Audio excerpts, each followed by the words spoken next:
तरफ मोदी जी कह रहे हैं अमृत महोत्सव के मौके पे कि नारी सम्मान की बात, और दूसरी तरफ गुजरात में जो उन्हीं की सरकार है वहाँ पे छोड़ दी जाती है बिल्किस बानो के इसके। देखिए, सबसे पहले तो यहाँ पर जितने भी तमाम पत्रकार खड़े हैं, मैं आप सभी की पत्रकारिता को सम्मान करता हूं कि आपने इस प्रकार के सवालों को रखा। देश के अंदर इस प्रकार के माहौल के होने के बावजूद कि कई चैनलों को बंद कर दिया गया है, जो चैनल सरकार की सच्चाइयों को प्रदर्शित करते हैं, सच्चाई दिखाते हैं सरकार की, उनको बंद कर दिया जाता है, बैन कर दिया जाता है। लेकिन उसके बावजूद भी आप इस प्रकार के सवाल को उठा रहे हैं, तो आपकी पत्रकारिता को और आप जैसे पत्रकारों को मैं मोहित शर्मा देश के एक नागरिक के तौर पर आप सभी पत्रकारों का सम्मान करता हूँ। दूसरी बात, आपने बात करी बिल्किस बानो की। जिस तरीके से प्रधानमंत्री नरेंद्र मोदी जी, मैं आपको बता देता हूं, चाहे प्रधानमंत्री मोदी जी पत्रकारिता के पत्रकारों के चैनलों को बंद कराते रहें या फिर लोगों को जेल के अंदर बंद कराते रहें, लेकिन लोग भी इस देश के अंदर आवाज को उठाते रहेंगे और इस देश के सच्चे पत्रकार भी आवाज को उठाने का काम करते रहेंगे। जिस प्रकार से गुजरात के अंदर एक महिला जिसके साथ बलात्कार किया गया था, वो जो गर्भवती महिला थी उसके साथ बलात्कार किया गया था, वो महिला लिखती है कि मैं अपने दुख से धीरे धीरे करके बाहर आ रही थी, उसमें जी रही थी, लेकिन जिस प्रकार से उन आरोपियों को जो है वो रिहा कर दिया गया है, ये अब मेरे लिए, मेरे दिल को जो है वो झंझोड़ के रख देता है। और वाकई में इस प्रकार की घटनाएं हमारे देश के अंदर, जब हमारे देश के प्रधानमंत्री 15 अगस्त को लाल किले पे खड़े होकर भाषण देते हैं या फिर कह लीजिए झूठ बोलते हैं, तभी इस देश के अंदर इस प्रकार की बात होती है। प्रधानमंत्री जी महिला सुरक्षा की बात करते हैं, प्रधानमंत्री जी महिलाओं को लेकर भावुक हो जाते हैं, तो क्या प्रधानमंत्री नरेंद्र मोदी जी ने कभी अपनी पार्टी के नेताओं से सवाल किया है? क्या प्रधानमंत्री मोदी ने कभी यह सवाल किया कि आपकी पार्टी का जो नेता जो बलात्कारी था, कुलदीप सिंह सेंगर, जो आपकी पार्टी का एमएलए था, वो आपकी पार्टी का एमएलए एक महिला के साथ बलात्कार करता है? आप प्रधानमंत्री मोदी जी, आपकी किस प्रकार की भाषा है? क्या देश भूल जाएगा? आपने एक विपक्ष की नेता को लेकर जिस तरीके से उसको जर्सी गाय कहा था, लोग भूल जाएंगे? ये बताइए ना आप मुझे।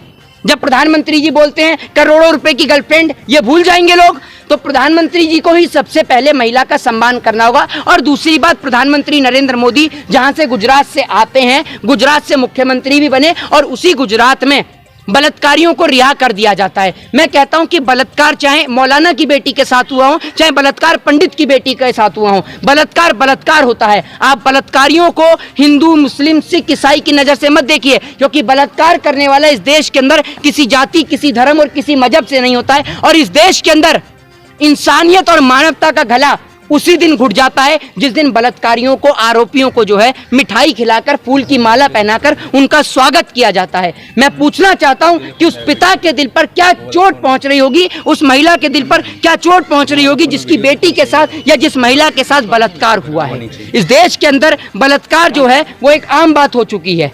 इस देश के अंदर बलात्कारियों को सजा नहीं होती है। इस देश के अंदर बलात्कार करने वाले, महिलाओं के साथ छेड़छाड़ करने वाले पार्टियों के एमएलए होते हैं, पार्टियों के नेता होते हैं। महिलाओं के साथ बदतमीजी करने वाले लोग जो होते हैं, उन्हों का संबंध कहीं ना कहीं पार्टी से होता है। और आप महिला से बात करते हैं, महिला की बात करते हैं। आपको हाल ही में पता होगा कि असम के अंदर आपकी पार्टी का जो एक कार्यकर्ता है या कह लीजिए आपकी पार्टी का जो एक नेता है, वो चकला चलाते हुए पकड़ा जाता है। आप इस बारे में क्या कहेंगे? इस सवाल का आप जवाब देंगे प्रधानमंत्री मोदी जी?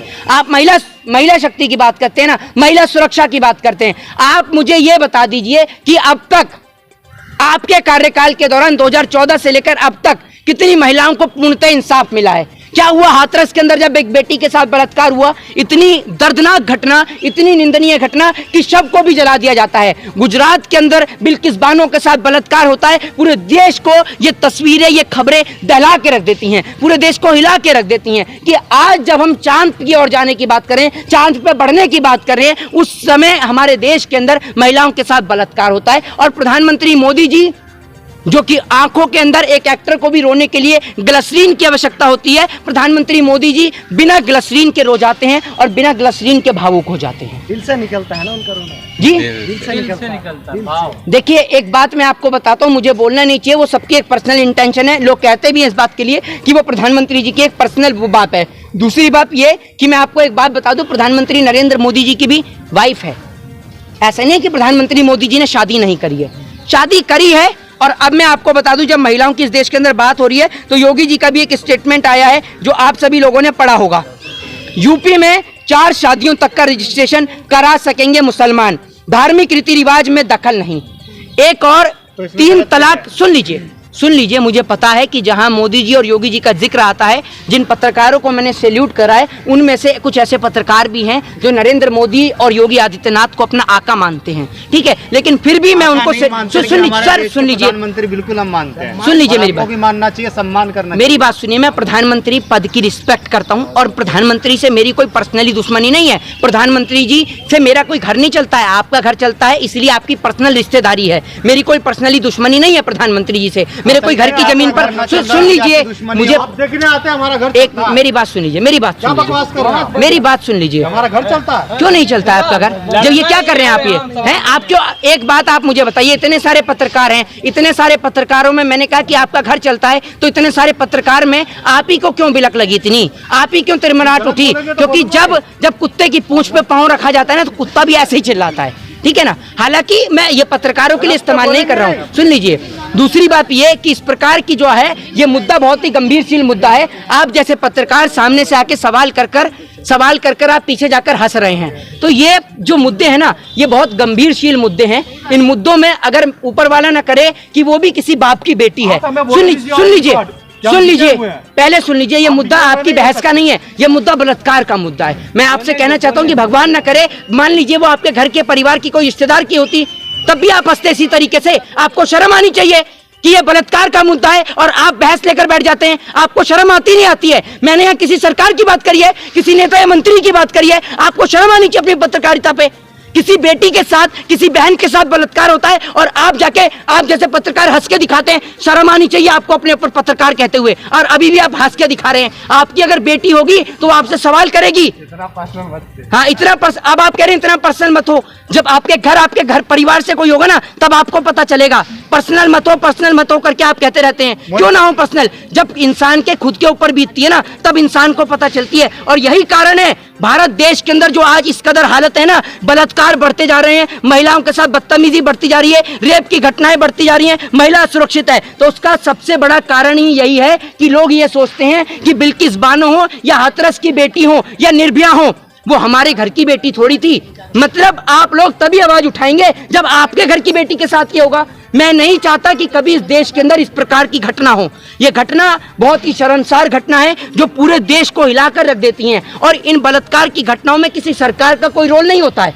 लेकिन मैं आपको बता दूं, सरकारें चाहें तो बलात्कार को लेकर एक कड़ा नियम लेके आ सकती हैं। हमारे देश के अंदर बलात्कारियों को ऊपर फांसी की सजा का प्रावधान करना चाहिए। अब तक सिर्फ एक ही केस के अंदर, जब आप देखेंगे 376 हो, 249 हो, ये सब जो है रेप के मामले हैं, महिलाओं के साथ बदतमीजी करने के मामले हैं। आप इनमें देखेंगे 376 का जो मामला है, 376 का जो मामला है, इसके अकॉर्डिंग जो है बहुत सारे जो रेपिस्ट हैं आज भी जेल के अंदर बंद हैं। सरकार सिर्फ एक पार्लियामेंट के अंदर बिल लाकर यह पारित करा दे कि महिला के साथ बलात्कार करने वाले या महिला के साथ किसी भी प्रकार की बदतमीजी करने वाले व्यक्ति को उम्र कैद की सजा और महिला के साथ बलात्कार, यौन शोषण जैसी सजा में सीधा उसको फांसी की सजा का प्रावधान होना चाहिए। अगर इस देश के अंदर 4 से 5 बलात्कारियों को और फांसी के फंदे पर झुला दिया गया तो इस देश के अंदर कभी निर्भया जैसी बलात्कार की घटना सुनने को नहीं मिलेगी, बिल्किस बानो जैसी बलात्कार की घटना सुनने को नहीं मिलेगी, और हाथरस जैसी घटना आपको ना कभी देखने को मिलेगी और ना ही कभी सुनने को मिलेगी। लेकिन आप सुन लीजिए, जो गुनहगार है जी, जब उसको जेल से रिहा किया गया तो उसे जो है मिठाई और चंदन टिक्का लगाकर उसका स्वागत किया गया था जी। इस पे आप क्या कहना चाहेंगे? जी, मैंने अभी उसी बात का जिक्र किया कि ये देश, उस दिन इस देश के अंदर मानवता और इंसानियत शर्मसार हो जाती है जिस दिन बलात्कारियों का स्वागत फूल की माला पहना और मिठाई खिलाकर किया जाता है। एक बात मैं आपको बता दूं कि वो बेटी किसी भी घर, किसी भी परिवार की हो सकती है, और सबसे बड़ी बात यह है कि वो बेटी चाहे किसी के भी घर और किसी के भी परिवार की हो, वो बेटी किसी के भी पिता की हो, लेकिन वो बेटी इस हिंदुस्तान की बेटी है, इस भारत की बेटी है। और भारत देश के हर एक नागरिक को अगर किसी की भी बहन या बेटी के साथ बलात्कार होता है तो आपको उसमें जाति, धर्म, मजहब, कास्टलिज्म इसको कभी नहीं ढूंढना चाहिए, क्योंकि आपको उसके साथ इंसानियत और मानवता के नाते उसके साथ खड़ा रहना चाहिए, और तभी जाकर बलात्कार जैसी घटनाओं के ऊपर अंकुश और लगाम कसी जा सकती है। कहा जा रहा है कि अमृत काल चल रहा है, लेकिन दलित बेटे के साथ जिस तरह से राजस्थान के अंदर स्कूल में मटके पानी पीने के लिए गया उसको मार दिया गया, देखिए मैं आपको बता दूं, आज भी जब हम बात करते हैं कि we are living in a 22 century की 22वीं सदी के भारत में, 21वीं सदी के भारत में, आज भी हमें इस प्रकार की घटनाएं सुनने को मिलती हैं। इंद्र मेघवाल जो कि राजस्थान के जालौन की घटना है, ये घटना इस प्रकार की घटना है जो पूरे इंसानियत को हिला देती है कि एक शिक्षक इस प्रकार की हरकत भी कर सकता है। एक शिक्षक जिसके हाथ में इस देश का भविष्य है, एक शिक्षक जिसको समान नजरों से अपने सभी स्टूडेंट्स को, अपने सभी छात्रों को देखना चाहिए। क्या उस बच्चे की गलती सिर्फ इतनी सी थी कि उस बच्चे को प्यास लग गई थी? ये आप मुझे बताइए। इस देश के अंदर जिस प्रकार की घटनाएं हो रही हैं, ये पूरे देश को हिला के रख देती है। उसके भी जो है कई ऐसे वीडियो सामने आए जिसमें कि वो एक तरीके से प्रोपेगेंडा बताया जा रहा है कि मटके से पानी पीने की वजह से बच्चों को मारा गया था। दरअसल मुद्दा कुछ और था। देखिए मैं आपको बता दूं, मुद्दा जो भी था, मुद्दा मैं आपसे कहता हूं चलिए पानी का नहीं था, मुद्दा कोई और भी था, तो इस देश के अंदर टीचर को तो मारने का हक और अधिकार ही नहीं है। इतनी बेरहमी से आप उसे मारेंगे कि उसके कान की नस फट जाती है और अहमदाबाद के अंदर वो बच्चा दम तोड़ देता है। आज भी आप जातिगत दीवारों के बीच में बंधे पड़े हैं, बटे पड़े हैं, जिस कारण हमारा देश, हमारा मुल्क जो है वो तरक्की नहीं कर पा रहा है, जिसका सबसे बड़ा कारण यही है। इसमें सरकार की क्या रोल है? देखिए मैं आपको बता देता हूं, इसके लिए मैं 4 पंक्ति पढ़ना चाहूंगा कि मेरी क्या गलती थी, मेरा क्या कसूर था, मटके में था पानी भरा, प्यासा मैं जरूर था, मेरी तो मजबूरी थी, प्यास से मजबूर था, निकृष्ट सोच वालों को भी ये पता जरूर था, ना सोचा मार पड़ेगी, इस सोच से मैं दूर था, मेरी क्या गलती थी, मेरा क्या कसूर था, क्यों प्यास मुझे लगी, क्या यही मेरा कसूर था? क्या उस बच्चे का कसूर सिर्फ इतना सा था कि उस बच्चे को प्यास लग गई और जिस प्यास ने उस बच्चे की मौत का कारण बन गई? मैं आज इंद्र मेघवाल के पूरे परिवार के साथ खड़ा हुआ हूं और जब तक इंद्र मेघवाल को इंसाफ नहीं मिलेगा, मैं उसके पूरे परिवार के साथ खड़ा था, खड़ा हूं और खड़ा रहूंगा।